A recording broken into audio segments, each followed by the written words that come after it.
Seigneur, nous te bénissons. Merci pour ce temps que tu nous donnes d'être là. Merci pour la force, mon Dieu, mon roi, Seigneur. Ce que nous désirons, Seigneur, plus que jamais, c'est de te connaître tel que tu es, Seigneur. Tu es source de vie, tu es source de paix, tu es source de puissance, tu es source d'autorité, Seigneur. Tu es le maître des temps et des circonstances. C'est toi qui conduis toutes choses, Seigneur. Nous te remercions pour ce temps dans ta présence. Nous prions, Seigneur, que tu te révèles à nous, Seigneur, comme tout à nouveau, Seigneur. Nous voulons apprendre à te découvrir, Seigneur, autrement. Nous ne voulons pas nous asseoir sur les acquis, Seigneur Dieu Père. Mon Dieu, mon Père, parce que il y a, Seigneur, mon Dieu, mon Père, à connaître encore avec toi, Seigneur Dieu Père. Mon Dieu, mon Père, merci de nous disposer et vraiment, Seigneur, de permettre que nous rentrions, Seigneur, dans les plans, les projets que tu as pour chacune de nos vies, Seigneur. Je veux prendre autorité sur toute activité, mon Dieu, mon Père, de l'ennemi, Seigneur, visant à nous déchoir de la grâce, visant à, Seigneur, saper notre élan, Seigneur. Mon Dieu, mon Père, je détruis ces forces par la puissance de ton esprit, Seigneur, et je proclame ton règne, Seigneur, ton règne de paix, de joie, de justice par le Saint-Esprit au milieu de nous, dans nos cœurs, dans nos vies, au puissant nom de Jésus. Merci de bénir ces moments, Seigneur, pour la gloire de ton nom et le témoignage de ta parole. C'est dans le beau et précieux nom de notre Sauveur et Seigneur Jésus-Christ. J'ai ainsi prié. Amen. Gloire à Dieu. Donc j'aimerais que quelqu'un lise à haute voix le passage de Actes des Apôtres. Actes des Apôtres, c'est un livre qui a été écrit par un des disciples de Jésus, qui deviendra plus tard. Ils sont appelés à exercer comme apôtres l'apôtre Luc. Alléluia. Actes des Apôtres, dont il a écrit Actes des Apôtres et l'évangile de Luc. Acte 4, le verset 13, s'il vous plaît. Acte chapitre 4, verset 13. Uniquement le verset 13. Voilà, donc on lit pour tout le monde. Merci.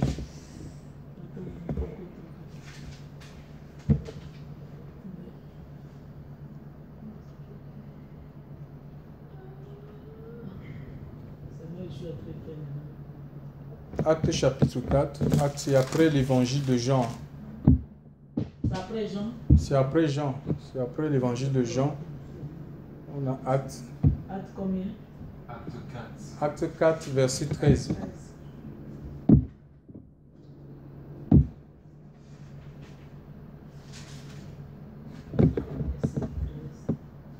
Oui, qu'est-ce qu'il est dit? Acte chapitre 4, verset 13. Mais voyant l'assurance de Pierre et de Jean, et s'étant aperçus que c'étaient des hommes illettrés et ignorants, ils étaient dans l'étonnement et ils les reconnaissaient pour avoir été avec Jésus. Donc ici, il est question du Sanhédrin. Il y a un miracle que Dieu avait opéré à travers l'apôtre Pierre et Jean. Donc nous sommes dans Actes chapitre 3, alors que c'était la 9e heure, ils se rendaient au temple pour prier, ils se sont butés à un paralytique. L'Écriture nous dit que cet homme était un boiteux de naissance, dont il a fait 40 ans. Il souffrait de la paralysie pendant 40 ans et à cause de sa paralysie, il était réduit à la mendicité. Donc les apôtres, quand il a vu les apôtres en face d'eux, s'attendant à recevoir quelque chose, nous dit l'Écriture, les apôtres Jean et Pierre lui ont dit, regarde, nous, ni or ni argent, nous n'avons pas. Ce que nous avons, nous te le donnons. Ils avaient le nom, alléluia. Ils avaient le nom qui était capable de les sortir, de sortir cet homme de cet état de mendicité. Donc voilà, ils avaient le nom, Jésus en fait. Ils avaient Jésus, alléluia. Donc le nom qui est au-dessus de tout nom. Et cet homme fut changé, alléluia. Et ça a causé l'étonnement des chefs religieux, le Sanhédrin. C'était le conseil suprême dans le temps romain. Donc la Palestine était sous occupation romaine et ces gens-là, avec un pouvoir politique et judiciaire, en même temps religieux en fait. Donc ils étaient sous l'autorité du grand prêtre. Alors, c'est vrai qu'ils se sont étonnés parce qu'ils ne comprenaient pas déjà que ces personnes qui étaient illettrées, parce qu'il le dit si bien dans l'acte, l'assurance que ces personnes, ces illettrés dégageaient, et le fait qu'ils opèrent des miracles. D'où les vient cette assurance? D'où les vient cette puissance? Hein? Ils vont dire, ils reconnaissent seulement qu'ils étaient avec qui? Avec le Seigneur. Le verset 1 dit, voyant la hardiesse de Pierre et de Jean, et s'étant aperçus qu'ils étaient des hommes illettrés et du commun, ils s'en étonnaient et ils les reconnaissaient pour avoir été avec eux. Parce que Jésus était déjà parti. Donc là, nous sommes quand il y a eu l'effusion du Saint-Esprit, le Seigneur n'était plus là. Donc c'était la promesse que Jésus avait faite à ses disciples. Il s'accomplissait. Il dit qu'ils ont reconnu que ces gens étaient avec le Seigneur, qu'ils ont cheminé avec Christ. Ils n'ont pas reconnu parce qu'ils ont fouillé, ils ont dû faire des investigations. Ils ont dit, il y avait des écoles rabbiniques, ils n'ont pas reconnu ces gens comme sortant des écoles rabbiniques. Ils ne les ont pas reconnus comme des gens sortant d'une université biblique quelconque, mais ils les ont reconnus comme étant des gens qui ont marché avec Jésus durant ces 3 ans de ministère sur la terre. D'où cette assurance, dégager cette assurance. Donc quelqu'un qui a l'assurance, c'est quelqu'un qui a l'aisance, qui a l'aplomb, qui maîtrise son sujet. Donc les apôtres de Jésus, quoique étant illettrés, quoique étant comme tout le monde, c'était comme dans d'autres versions, il est parlé des idiots. Je ne sais pas, parfois on se considère comme des idiots, des moins que rien. Mais chers frères et sœurs, en ce qui concerne le service dans le royaume des cieux, ça n'a rien à voir avec ce qu'on peut être, notre position sociale. Nous avons des disciples ici, ils étaient connus comme des illettrés, c'était des pécheurs. Peut-être à l'exception de Matthieu qui était un collecteur d'impôts, il travaillait sous la solde romaine. Aussi, Luc était un médecin, mais le reste c'était des pécheurs, chers frères et sœurs. C'était des gens qui ont grandi dans la pêche comme ça, c'était de tradition, père en fils. C'est quelque chose qui se transmettait comme ça, tu vois. Mais ça n'a pas empêché que le Seigneur se serve d'eux dans la puissance de son esprit. Donc il faut qu'on arrête de penser que il nous faut, je ne sais pas, un bac plus 20. Si tu as la possibilité d'étudier, étudie. Et moi, je veux m'encourager aux gens. Alléluia. L'église n'est pas un endroit où, par exemple, quand on se donne à Christ, on arrête tout. On bloque sa vie. On n'a plus de projet de mariage. On n'a plus même les études. On ne veut plus faire des formations. Non, on en a besoin. On a besoin que les gens aillent. L'église a besoin que les gens, on a besoin que les gens aillent se former, que les gens y travaillent. Parce que si les gens ne travaillent pas, comment est-ce qu'ils vont pouvoir soutenir l'œuvre de Dieu? Alléluia. Les anges ne vont pas... Oui, Dieu est tout puissant. S'il voulait que l'argent sorte du ciel pour tomber dans la maison des chrétiens, il le ferait. Alléluia. Mais non, mais il a établi des lois et ces lois sont immuables. Alléluia. Il ne peut pas se régner lui-même. Gloire à Dieu. Donc voilà. Et chers frères et sœurs, donc, on ne doit pas... Il faut qu'on arrête de penser qu'on est... Ou il nous faut atteindre, je ne sais pas, un certain niveau pour être utilisé par le Seigneur. Nous devons venir tels que nous sommes. Alléluia. Et c'est lui qui fait, qui fait de nous ce qu'il a lui projeté en fait. C'est Dieu qui fait de nous ce qu'il veut. Alléluia. Voilà. Donc nous venons tels que nous sommes. Qu'on soit lettré, illettré, nous venons tels que nous sommes. Et c'est lui qui va nous bâtir. Alléluia. Et c'est lui qui va nous instruire. C'est lui qui va nous former. Et pour cela, il faut que nous marchions. Que nous marchions avec lui, comme les apôtres. On dit qu'ils ont reconnu qu'ils étaient avec le Seigneur. Ils marchaient avec le Seigneur. Eux, ils marchaient avec le Seigneur de manière littérale. Quand Jésus allait à Jérusalem, ils étaient avec lui. Ils avaient abandonné leur famille, leurs enfants. Et même un jour, Pierre va poser la question, mais Seigneur, nous avons tout quitté, nos parents, nos enfants, nos femmes.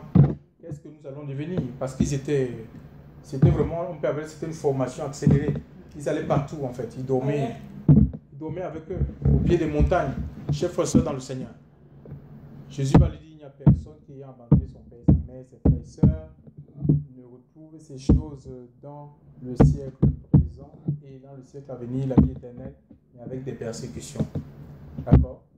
Il y a des persécutions qui sont là pour nous empêcher effectivement de rentrer dans le règne de Dieu, dans le plan du Seigneur. C'est pourquoi l'Écriture nous dit que ce sont les violents, alléluia, ce sont les violents qui s'en emparent, alléluia. Donc il faut se faire violence à sa propre chair. Si tu écoutes ta chair, tu ne vas pas faire des progrès avec Dieu. La chair va te retenir dans le péché, la chair va te retenir dans les compromissions, la chair va te retenir dans la défaite, chers frères et sœurs, dans le Seigneur. Alléluia. Il ne faut pas écouter sa chair, il faut écouter Dieu. Il faut écouter la voix de Dieu. Alléluia. Ainsi tu vas avancer, tu vas progresser, tu vas faire des exploits avec le Seigneur. Il est vivant, en gloire à Dieu. Alléluia. Donc voilà, c'était des idiots, oui. Et en fait, il faut même ça. Ouais, Dieu change nos faiblesses en force. D'accord? Le pauvre, avec Dieu, en fait, le pauvre, il devient riche. Quand on parle de pauvre, ce n'est pas forcément la pauvreté matérielle. Ça peut être la pauvreté de l'esprit. Alléluia. On est ignorant, on n'a pas trop étudié. Dieu nous rend sages. L'Esprit de Dieu nous assagit, chers frères et sœurs dans le Seigneur. Alléluia.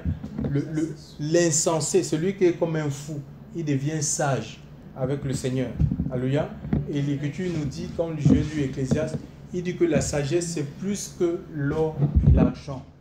Que celui qui a la sagesse, il le vit. C'est comme de l'argent. Ça a la même valeur que l'argent. Mais même plus que de l'argent. Parce que celui qui a la sagesse, il peut vivre avec cette sagesse-là. Il y a des gens qui ont de l'argent, mais ils souffrent. Ils ne s'en sortent pas. Alléluia. Donc la sagesse, c'est plus que de l'argent en fait. Il faut rechercher la sagesse de Dieu. Et un des noms du Seigneur, Bina, en hébreu, Ben, ça veut dire Ben, Ya, c'est Dieu. C'est fils de Dieu en fait.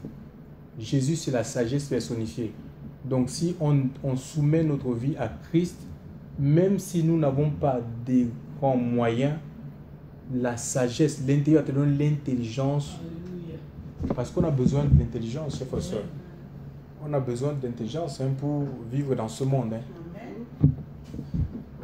Il va te donner l'intelligence. Et les gens peuvent penser que toi, tu nages dans l'or, tu nages dans l'âne. Non, c'est parce que tu as l'intelligence du Fils. Voilà, tu as l'intelligence de Jésus, l'intelligence de Dieu. Et tu fonctionnes avec. Gloire à Dieu, ce n'est pas l'intelligence du monde. Alléluia. Donc, il n'y a pas, qu'on ne développe pas les complexes, n'essayons pas de développer des complexes d'infériorité ou de rentrer dans des comparaisons les uns les autres. Alléluia. Oui, parce qu'on est unique en fait. On est unique dans les choses de Dieu, dans l'œuvre de Dieu, dans le service de Dieu. Alléluia. Dans la manière même de fonctionner, on est unique. Donc on n'a pas à se comparer, chers frères et sœurs. Et sachez que Dieu ne nous donnera jamais sa gloire.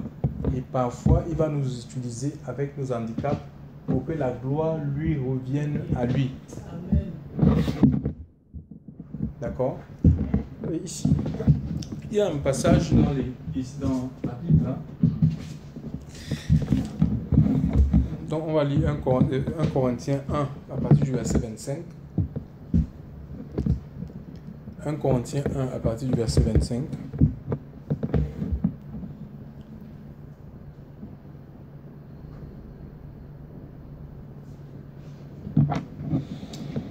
Corinthiens 1.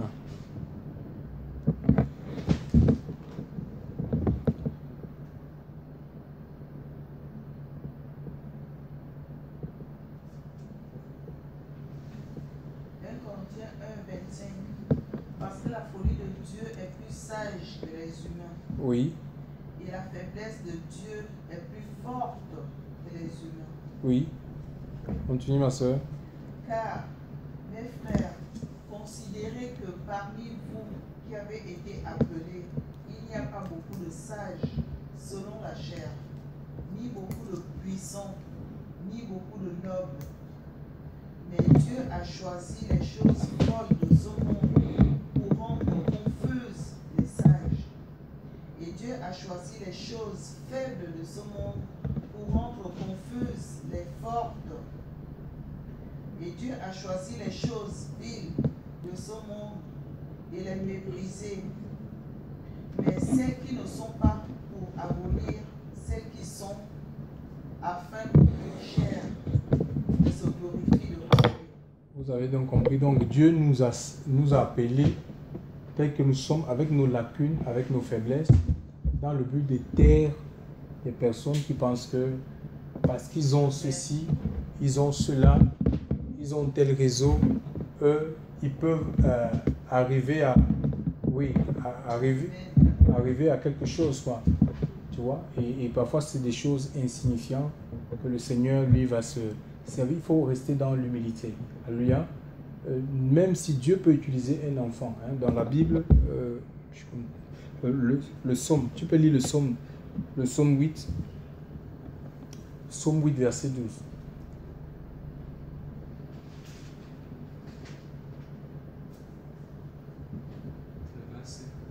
Le verset 12. Il n'y a pas. Psaume 8. Ça s'arrête au 10. Ça s'arrête au Psaume 8 à partir, un peu à partir du verset 1. Verset 1, je lis. Oui.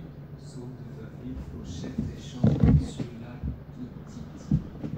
Yahweh, notre Seigneur, que ton nom est magnifique sur toute la terre. Tu as établi ta majesté dessus les cieux. Par la bouche des petits enfants Oui. et de ceux qui t'aident, tu as fondé ta puissance. À cause de tes adversaires, afin de faire cesser l'ennemi et le vindicatif. Oui, tu vois, donc les enfants qui sont à la mamelle, Dieu dit la louange, alléluia. Donc c'est quoi? C'est une louange qui est produite par le Saint-Esprit pour taire ceux qui sont portés à la vengeance, tu vois. Des gens qui pensent qu'ils sont forts, ils peuvent punir, ils peuvent faire du mal aux autres. Et Dieu, c'est vraiment, il faut être comme un enfant en fait. Hein. Il faut être comme un enfant si on veut être utilisé par Dieu. Alléluia. Ça nous renvoie toujours à la dépendance. Il faut qu'on dépende du Seigneur. Qu'on ne dépende même pas de nos capacités. Donc, qu'on dépende du Seigneur, c'est son œuvre. Et ce n'est ni par puissance, ni par force. Tu vois, regardez comment le Sanhédrin, c'était des gens qui étaient, si c'était une autorité, elle était religieuse, politique, judiciaire, et c'est des gens, c'était des docteurs. Pour faire partie de ce collège-là, d'anciens, il fallait avoir le doctorat. Hein, tu vois, mais Dieu, le Seigneur, Dieu ne les a pas utilisés. Il s'est servi des simples personnes pour opérer des grands miracles de libération, de restauration en Israël, chers frères et sœurs dans le Seigneur. Alléluia. Donc, pourquoi? Parce que en fait, la connaissance enfle. Les gens, c'était des gens, ils étaient orgueilleux par rapport à ce qu'ils avaient reçu, la loi qu'ils connaissaient. Tu vois, et Dieu ne peut pas se servir des gens qui sont orgueilleux en fait. Parce qu'ils vont penser que c'est eux. Tu vois, est-ce que c'est leur compétence? C'est parce qu'ils connaissent des choses? Non. Donc, il faut être comme un enfant parce qu'en fait, ce n'est ni par puissance ni par force. Alléluia. Mais c'est Zacharie 4, verset 6. Ni par puissance, ni par force. Ce n'est pas par la puissance de la chair, ni par la force de la chair, parce qu'il y a une force, hein, la force de la chair, la puissance de la chair, ça peut bâtir des choses, mais c'est des choses où il n'y a pas la gloire de Dieu. La gloire est attribuée aux hommes. Alléluia. Donc, mais ce n'est pas l'Esprit Saint. Alléluia. Et quand c'est l'Esprit Saint qui bâtit, les vies sont transformées. Hein, ce n'est pas quelque chose de religieux en fait. Ce n'est pas une œuvre religieuse. Si on utilise la puissance de la chair pour faire oui, on peut avoir du monde, mais ça sera du monde vide, sans Dieu, sans vie divine. Tu vois? Mais si on laisse le Seigneur bâtir, le Seigneur enseigner, les gens seront reconnus dans le message qui est prêché. Alléluia. Ceux qui ne voudront pas se repentir, ils vont fuir. D'accord? Ils vont fuir la vérité. au lieu d'affronter la vérité, parce que la vérité, c'est ça qui est dans le livre. Fuient parce qu'ils ne veulent pas se repentir, ils ne veulent pas changer de vie. C'est comme ça en fait. Donc, on n'a rien à construire, mes amis. Ce n'est pas le temps de bâtir des temples. Où on va bâtir des temples et les gens, ça va devenir des trucs où chacun va venir chercher des femmes, on va se marier avec 4, 5 femmes. Sœur, je t'ai vu en vision, sœur, je t'ai vu en vision, sœur, je t'ai vu en...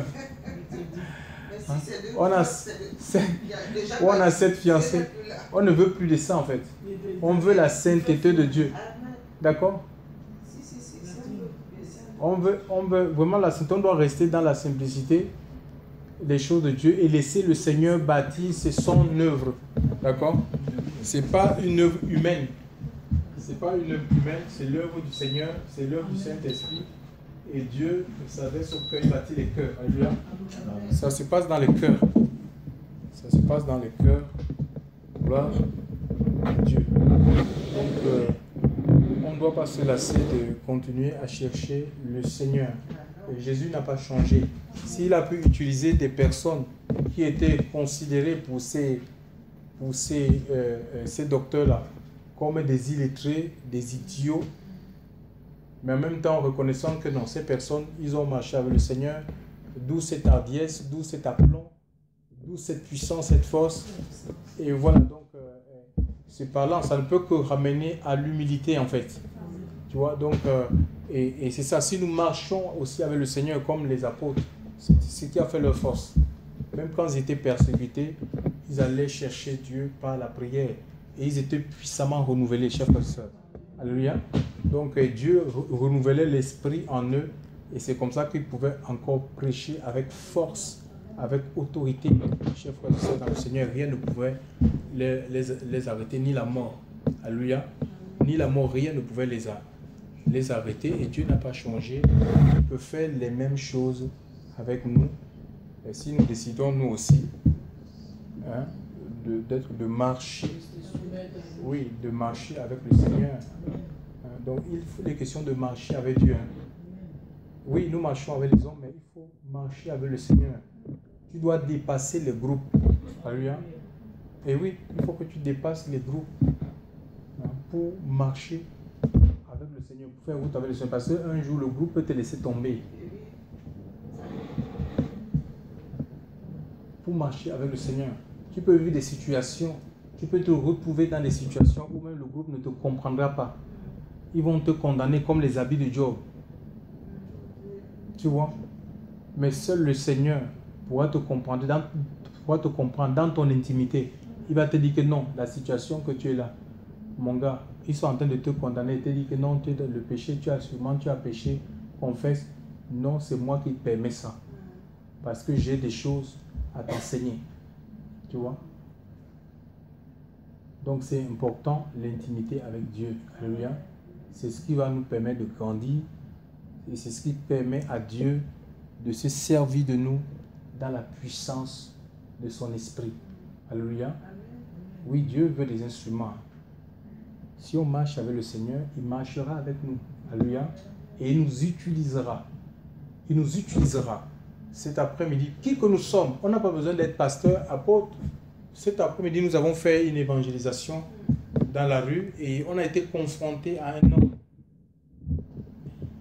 Il dit, cet homme-là nous dit, vous n'avez pas le droit de prier sur des malades. Je dis pourquoi? Il me dit parce que vous n'êtes pas pasteur. Est-ce que vous êtes des pasteurs? Seuls les pasteurs sont habilités à prier sur les malades. Je lui pose la question, où est-ce écrit que seuls les pasteurs doivent prier sur les malades? Il me dit que non. Je dis tout le monde, tous les croyants doivent prier, peuvent prier sur les malades. Ce n'est pas la particularité d'une élite. Il me dit, oh non, c'est une fausse doctrine. C'est une fausse. J'ai dit, mais c'est une fausse. C'est ce que toi tu es en train de me dire qui est une fausse doctrine. Que les pasteurs uniquement, montre-moi ça dans la Bible. Je lui ai montré 2 passages. Nous sommes allés à Marc 16. On peut lire Marc 16, verset 16. Marc 16, verset 16. Ah ouais, cet après-midi là? Oui. Et puis, ça doit être un fonctionnaire de la mairie.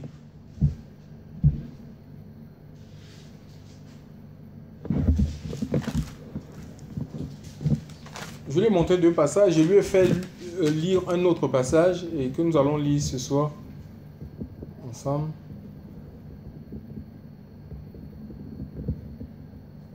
Celui qui croira et qui sera baptisé sera sauvé, mais celui qui ne croira pas sera condamné. Et voici les signes qui suivront de près ceux qui auront cru.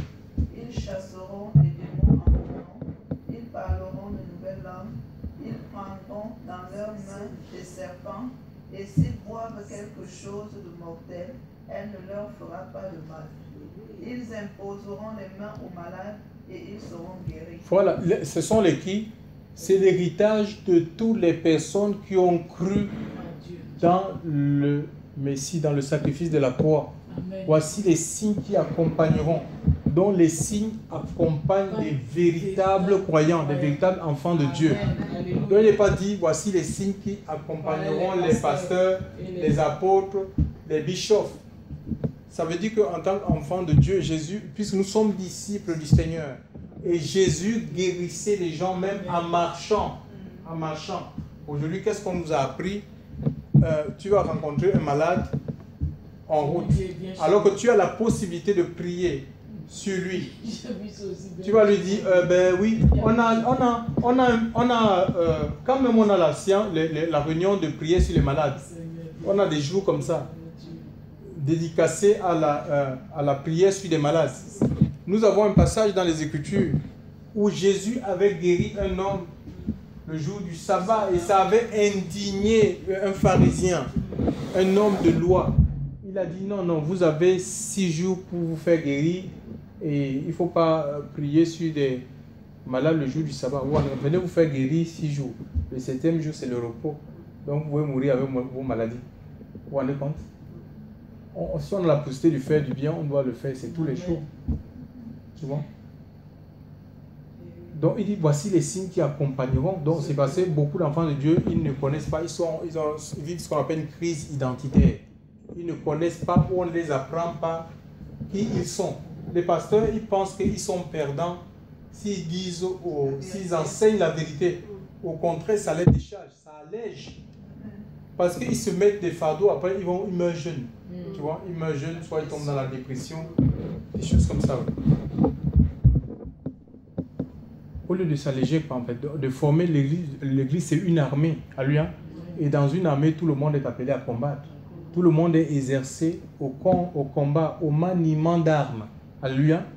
Ce sont des armes spirituelles que le Seigneur nous donne. Comment on peut nous être enrôlés dans une armée et on nous prie les armes, de l'utilisation d'armes? C'est un non-sens, ça.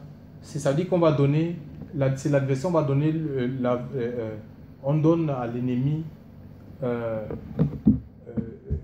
l'ennemi aura là-bas, oui, le dessus sur nous.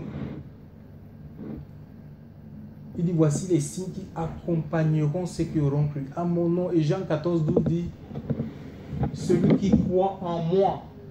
On peut lire ça, s'il vous plaît. Jean 14, verset 12.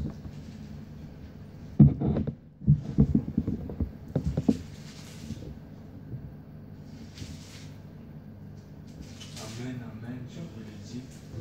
Celui qui croit en moi fera les œuvres que je fais et il en fera de plus grandes que celles-ci. Parce que je m'en vais vers mon Père. Voilà, il dit celui qui croit en moi. Il n'a pas dit le pasteur qui croit en moi, l'apôtre qui croit en moi. Parce qu'avant même de devenir pasteur, apôtre, tu es d'abord croyant, tu es disciple. Tu es disciple du Seigneur, tu suis le Seigneur et à un moment donné, en fonction des besoins, il va t'appeler il va te donner cette fonction-là, cette responsabilité de pasteur. Parce que même les apôtres, là, le Seigneur n'a pas commencé à les utiliser seulement quand ils sont devenus apôtres. Ils étaient disciples et il les envoyait 2 par 2. Et on voit comment le Seigneur opérait avec eux. Il y avait des guérisons, alléluia. Et après, l'œuvre grandit, après, il responsabilise le ministère apostolique. C'est des